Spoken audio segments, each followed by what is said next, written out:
I'm Diane Macedo. Today on ABC News Live, the potential deal to elect a Speaker of the House. After 6 failed votes, Republican leader Kevin McCarthy is now making new concessions. But will it be enough to end the standoff? A state of emergency in California after a life-threatening bomb cyclone. Winds hit up to 132 miles an hour in some places. Here where the storm is heading next. And the new COVID-19 subvariant spreading quickly in the U.S. Hear the new warning from the World Health Organization. But we begin with the House set to try to elect a speaker again today after 2 days of failed attempts. It's the first time in 100 years the speaker wasn't elected in the first vote. Now, after 6 failed votes, Republican leader Kevin McCarthy has a new offer for his detractors. Sources tell ABC News McCarthy has proposed changing the House rules so that just one lawmaker could force a vote to remove the speaker, putting more conservatives on the powerful House Rules Committee, and a vote on bills like term limits and border security.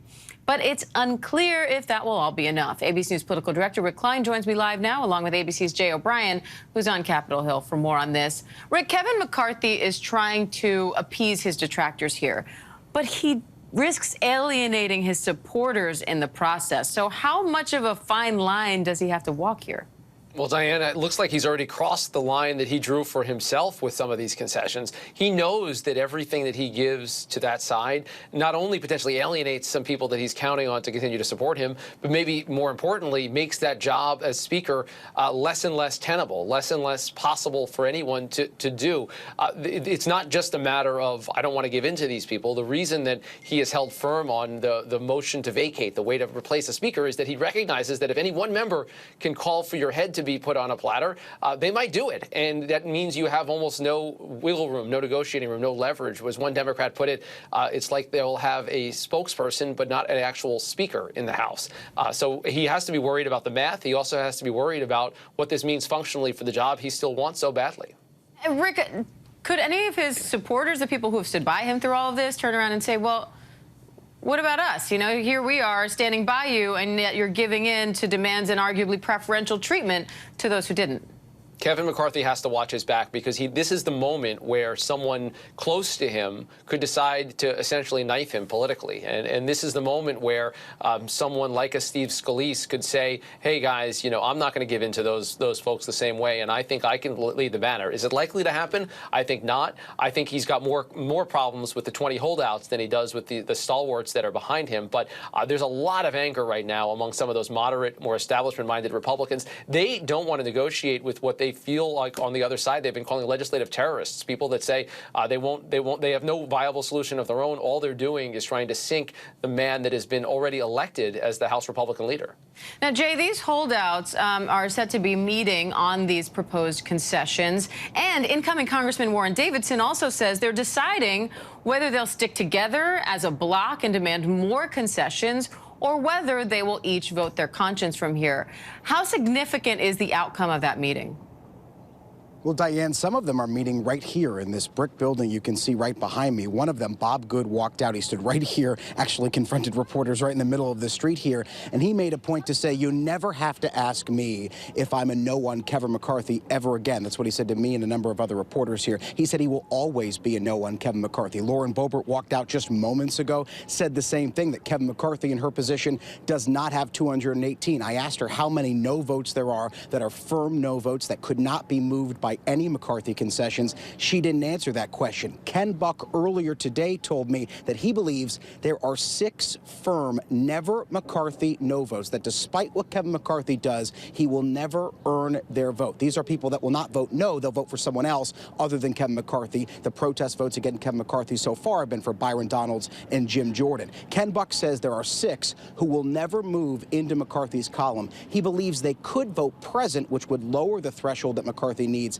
to become the next speaker. But a lot of these anti-McCarthy votes, Matt Gaetz, Lauren Boebert, have said that they will never vote present, that they will oppose Kevin McCarthy. Lauren Boebert, again, walking out here saying that McCarthy does not have 218 votes. She said the same thing when she was confronted last night on Fox News by Sean Hannity. So you're seeing pressure against these never McCarthy Republicans to bend and to break. But so far they are saying that they will stick together. They will oppose Kevin McCarthy tooth and nail, Diane. If we go to a vote at noon today. We will see if the proof is in the pudding. We will see if they band together and still vote to deny McCarthy his speakership after 3 days of this so far. So, Rick, do the math on that. You know, if they stand by what they are saying, some of them may vote present, some of them no, but they're not a yes. I mean, can McCarthy pull this off? Well, the one problem is that those present votes, to think through the math of this, voting present, each vote only basically gets you half as much as a vote in favor of you, because you're lowering the threshold, and the Democratic candidate is still in the race as well. So they can't lower it that much without getting into danger where you've got those 212 Democrats that are voting together. There's only so much negotiation you have. If all of those Republicans were to suddenly vote present, then you'd have Hakeem Jeffries as the Speaker of the House. So you have to make sure that you're balancing this in a very delicate way. One model might be that vote to adjourn last night.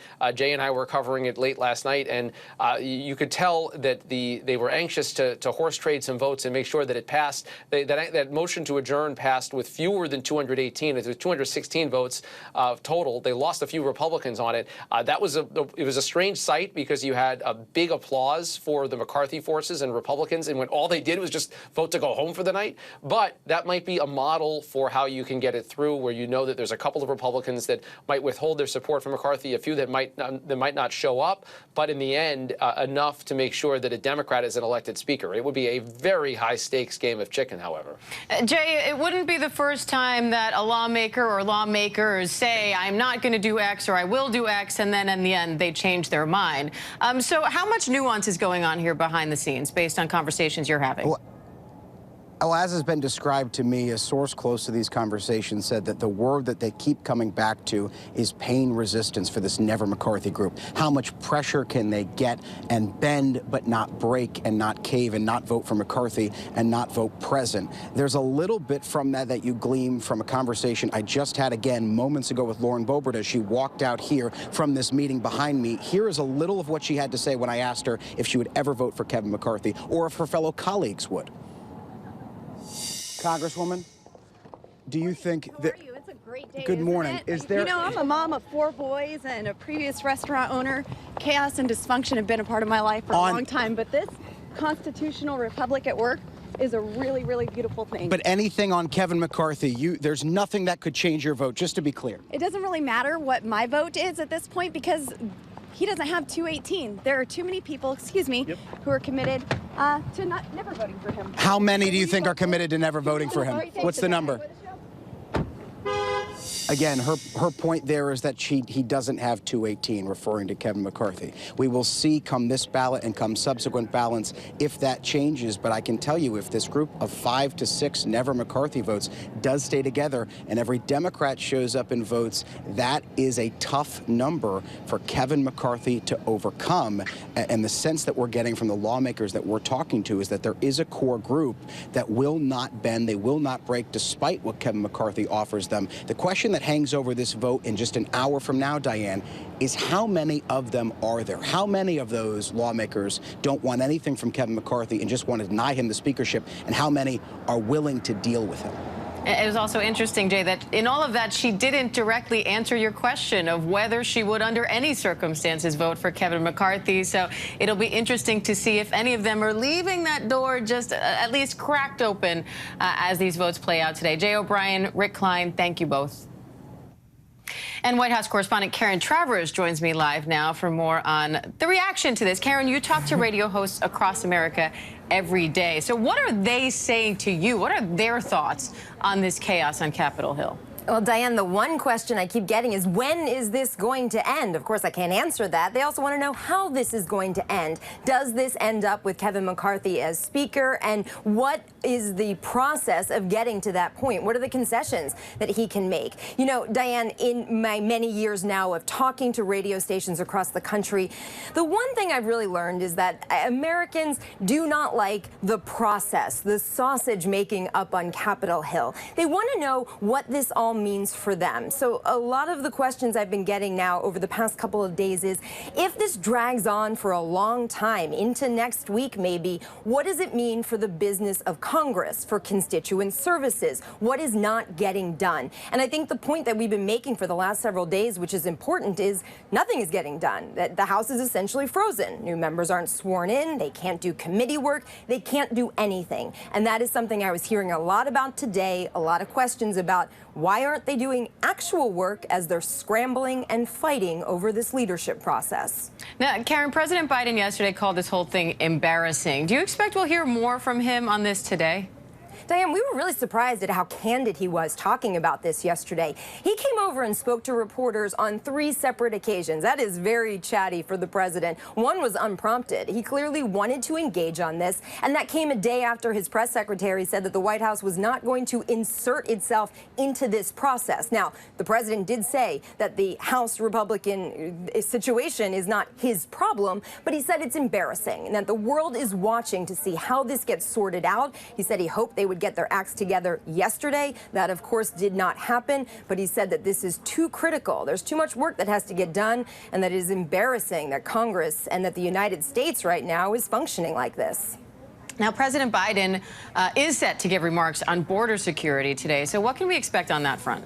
He is going to be talking about his push for Congress to fund the Department of Homeland Security. What he is saying is record funding, a request from him, as well as moving forward on a comprehensive immigration reform plan that the White House says he proposed on day 1. Diane, he's also going to be talking about a trip he will be making on Sunday to the border, El Paso, Texas. This is the first time that he will be visiting the U.S. southern border since he took office. He'll be going down there to take a look at border operations and meet with local officials that the White House says have been solid partners in their effort to stem and get a handle on this record number of migrants that are trying to come here to the United States. The White House says they are fleeing oppression and gang violence in countries like Nicaragua, Venezuela, and Haiti. This is a very significant trip for the president. He's under a lot of criticism for not making a visit like this since taking office. It also comes right before he goes to Mexico for 2 days for meetings with the president of Mexico and the Prime Minister of Canada. Migration will be a top issue on the agenda for that summit. And Karen, tomorrow, the president expected to present the President's Citizens Medal to several officers who defended the Capitol 2 years ago on January 6th. What can you tell us about that?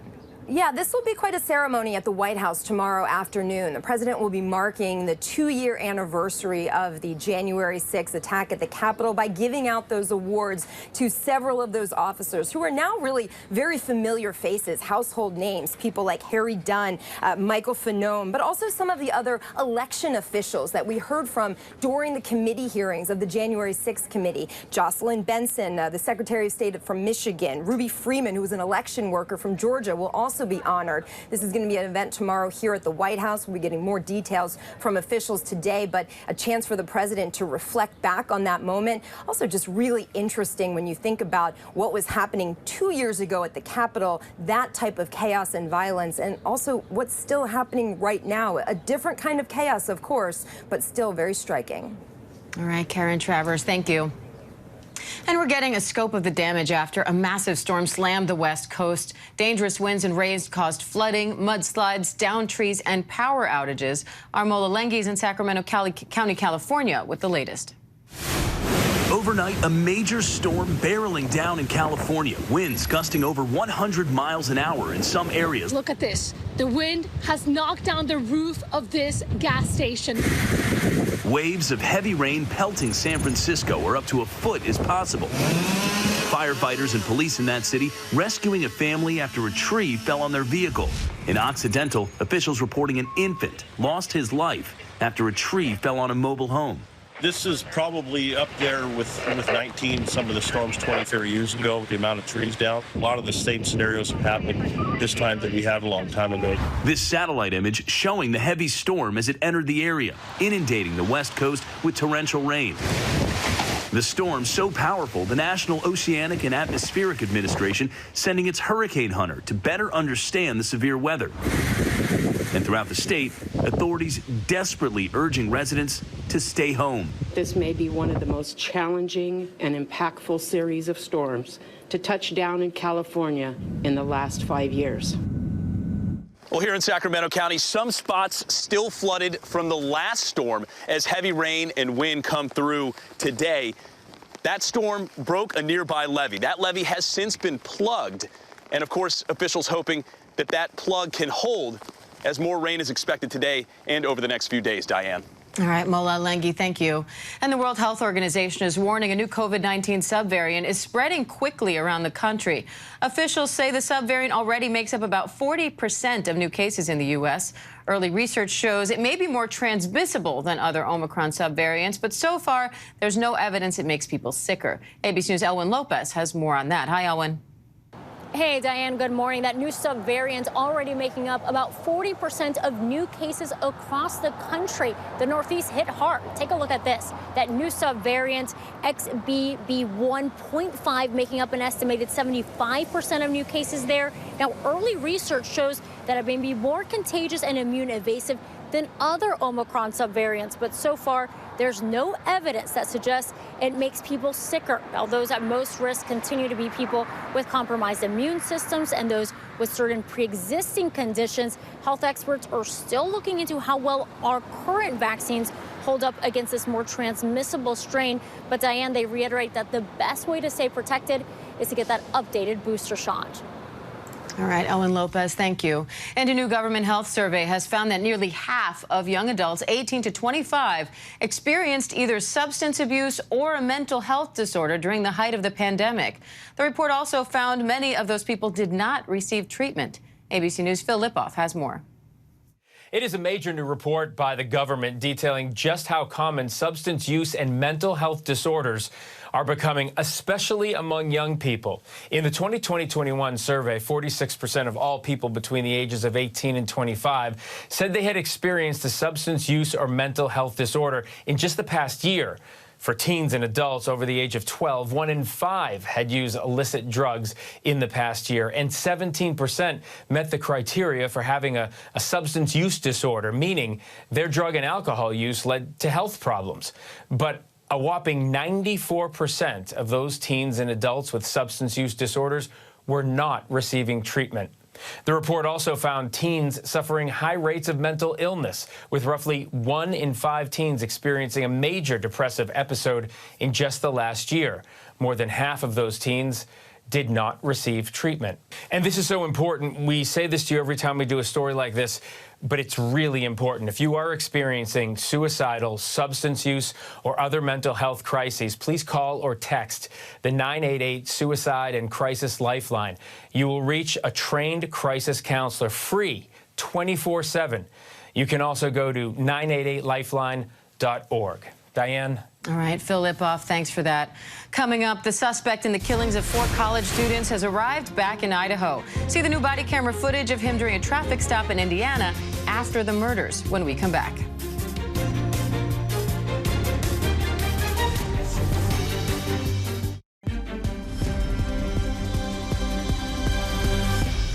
Welcome back. The suspect in the murders of 4 college students is back in Idaho to face charges. We're also learning new details about that 2,500-mile drive he and his father made to Pennsylvania last month. New body cam footage shows the suspect was pulled over for tailgating, but then let go with a warning, only to be stopped again for the same thing. Kenny Whitworth is in Moscow, Idaho with the latest. Brian Coburger, the suspect accused of brutally murdering 4 University of Idaho students in November, now back in Moscow to face charges, touching down overnight. The 28-year-old criminology PhD student surrounded by security, wearing a dark jacket over his jumpsuit. According to Carfax, the 28-year-old received a new Washington state license plate for his car just 5 days after the murders. The car had previously been registered in Pennsylvania. Now, as the family of the victims and the suspect himself wait for his arrest warrant to be unsealed, new body cam footage emerging from that police pullover in Indiana last month as Coburger drove to Pennsylvania with his father. Hello. How you doing? How y'all doing today? Good, good. Take a look at your driver's license real quick if I could. So you're coming from Washington State University? Yeah. And you're going where? Oh. We're going to be going to Pennsylvania. Oh, okay. Yep. So we're slightly punchy because we're driving Hours, days. The father telling police Brian is working towards his PhD in criminal justice at Washington State University. The officer letting them go. Okay, so do me a favor, don't follow too close, okay? Minutes later, an Indiana trooper pulls them over again for tailgating. Both stops ending only with a warning. Now, as police investigate whether Coburger knew the victims, we're learning more about another police stop involving the suspect just months before the murders, less than 2 miles from the victim's home. Law enforcement in Pullman and Moscow had no prior history with this guy. I think we had a traffic stop with him at one point in time. I think we gave a seatbelt ticket. In the white Elantra? Yes. That traffic stop back in Moscow in August, 3 months before the murders. All right, thanks to Kana Whitworth for that. We'll be right back with more of the day's other top stories. Stay with us.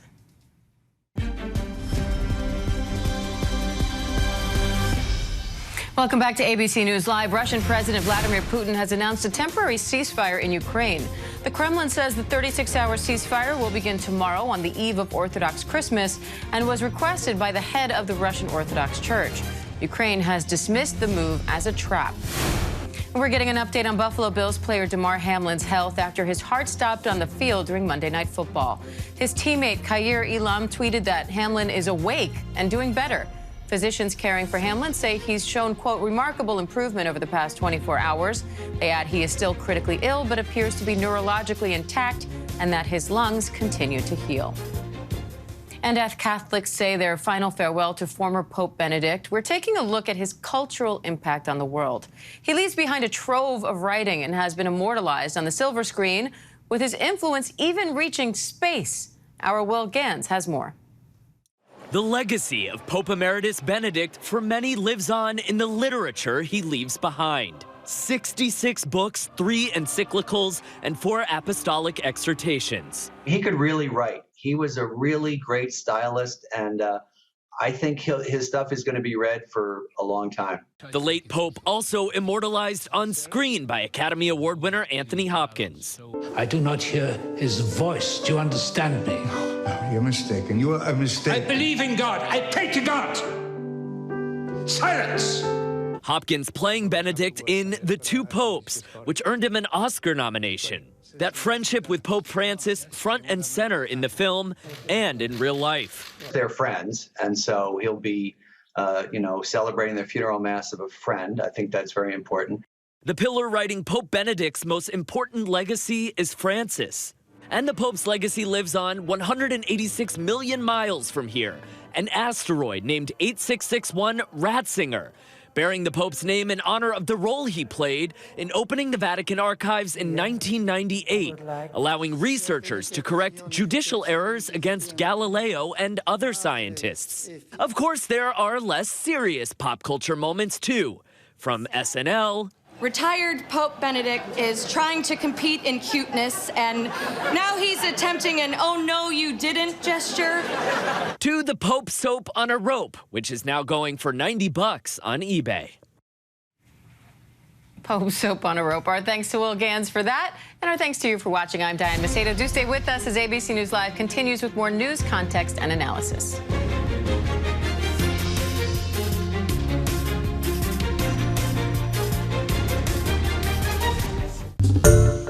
Hi everyone, George Stephanopoulos here. Thanks for checking out the ABC News YouTube channel. If you'd like to get more videos, show highlights, and watch live event coverage, click on the right over here to subscribe to our channel, and don't forget to download the ABC News app for breaking news alerts. Thanks for watching.